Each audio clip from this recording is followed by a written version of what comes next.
guys, it's Melanie with Simple Made Pretty. Welcome back if you subscribe. If not, be sure to hit the subscribe button below. And I'd love to hear what you think of this video tutorial in the comments. Be sure to also visit my blog, simplemadepretty.com, if you would like a full tutorial that you can read rather than the video.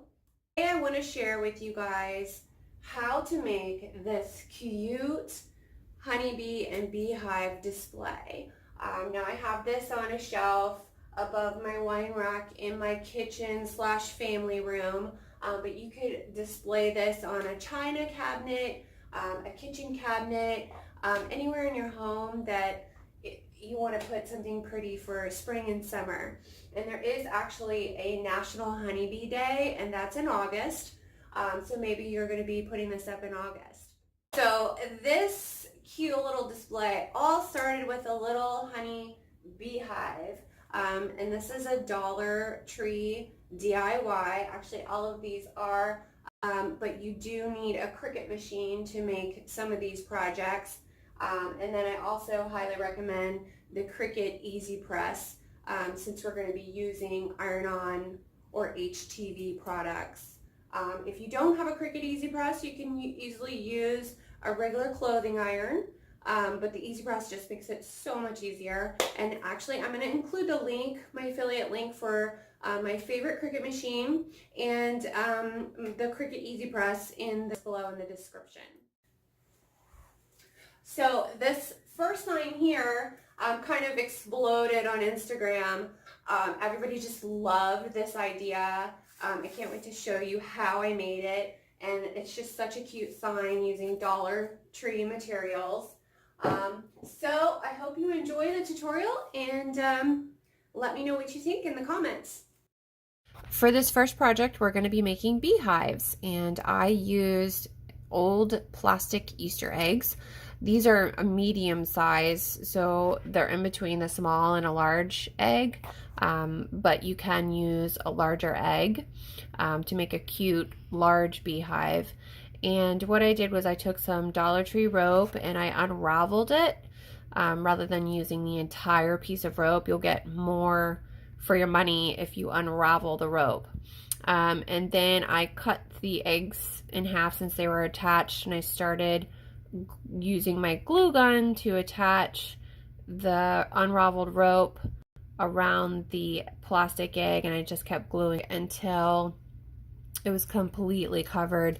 I did cut a little piece of rope and loop it at the top of the beehive for like a little hook, so you could hang it if you wanted to, but I simply just sit mine on surfaces. And so then once you get to the top, you're just going to glue it down as best as possible. You do see I have some little dried glue. You can peel that off so you don't see that sticking out, or cut it off. And then I took a piece of rope and I made a little circle, and that's going to be the little beehive door, and I glued that down with the hot glue gun. And then I just took a Sharpie and I colored in the inside so it appeared to be like a door. And there you have it, a cute little beehive using Dollar Tree materials. For this next DIY project, we're making the Be Kind sign. I'm using a stretch canvas frame from the Target. However, you can use one from the Dollar Tree. The only difference is the size of the frame. The Target one is $1.59. And to remove the staples, I used a flathead screwdriver, a very small one, and also some pliers to get out the staples if they're stuck in there pretty good. So once you have the staples removed, what you're going to do is I save that canvas for a second sign, because you'll see what I'll be using popsicle sticks for the inside of this sign.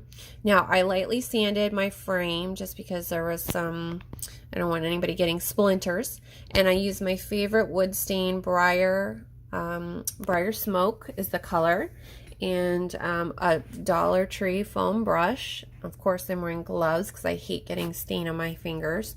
And what you'll do is you'll lightly stain the frame, use the old rag to wipe off any excess stain.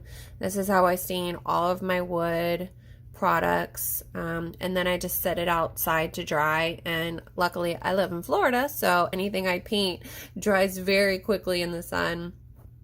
And then I just took some super jumbo craft sticks. I found these at Hobby Lobby, but you can find them anywhere really, Walmart or Michael's.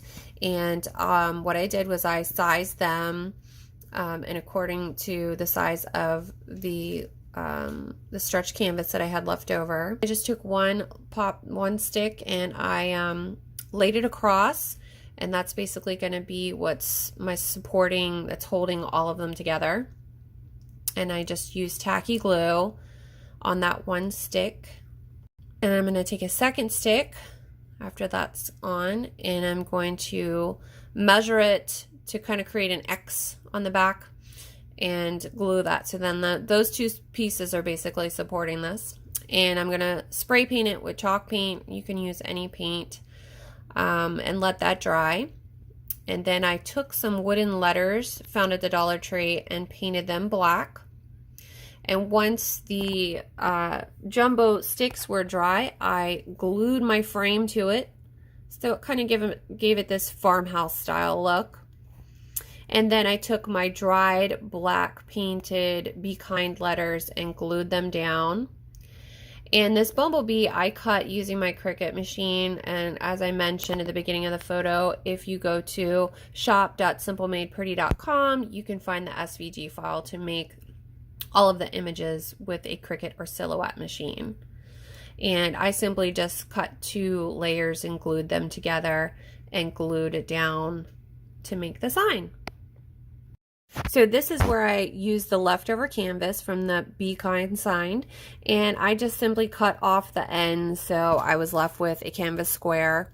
And then I used 2 more of those super jumbo sticks, and I cut off the curved edge just so it was a flat end on each side.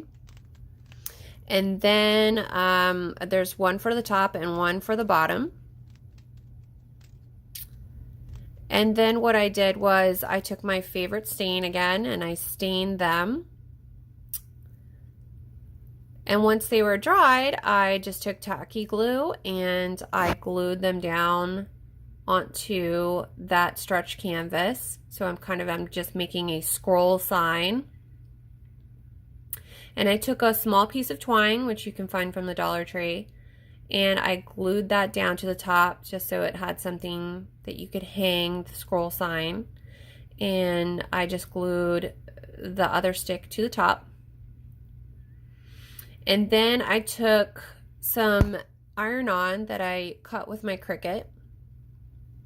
Again, you can find this image in my shop.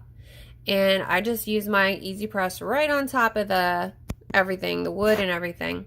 Now when you're doing layering like this, you want to make sure like the sweet like honey is also still covered when you're doing the yellow heart on top, so that way you don't burn your iron-on image. And there is the sweet like honey. Again, you can find all of these images at shop.simplemadepretty.com. So this next sign I'm making is Farm Fresh Honey, and I've got a little hive and a bumblebee that I'm working on right now. I've already removed the stretch canvas in the frame, and then the frame is actually, I stained it with briar smoke wood stain, and that is currently drying while I'm making this iron-on project. And as I mentioned before, when you're doing layered iron-on, you want to make sure that any other vinyl that's exposed is covered with something so it doesn't get burned. So the Farm Fresh Honey, I still have the little clear protective cover over it, so when I press my Easy Press down, it's not gonna burn the HTV off. And I am using the Cricut Easy Press. I'll link that below in the description. And I also have the Cricut Easy Press pad. I highly recommend using both of these items for crafts like this. It just makes your craft project so much quicker and easier. However, you can use a towel instead of the pad, and you could also use a regular clothing iron for a project like this. And now that my frame is dry, I am going to glue it onto the stretch canvas, and I'm just using regular tacky glue. I love this tacky glue because it works on everything, and it has a great strong hold. Now you want to just press firmly down and kind of stretch it back at the same time so that you don't have any wrinkles in your canvas while it's you're pressing down. And then I'm just going to cut the overhang off, and then what I didn't show you was to use a staple gun to staple the canvas to the back of the wooden frame to make sure that it's secure. For this little bumblebee sign, I used the same reverse canvas method as I did for the Farm Fresh honey sign. That's it, guys. I hope you enjoyed that tutorial. I would love to see your creations. If you want to tag me on Instagram at SimpleMadePretty, or send me a message on Facebook, or leave a comment below. I'd love to hear from you and see your DIY. If you have a Cricut machine or Silhouette machine, you can download all of the images in my shop at shop.simplemadepretty.com. I'll also include the link below, and that way you can download the SVG file and immediately have access to make these cute little signs.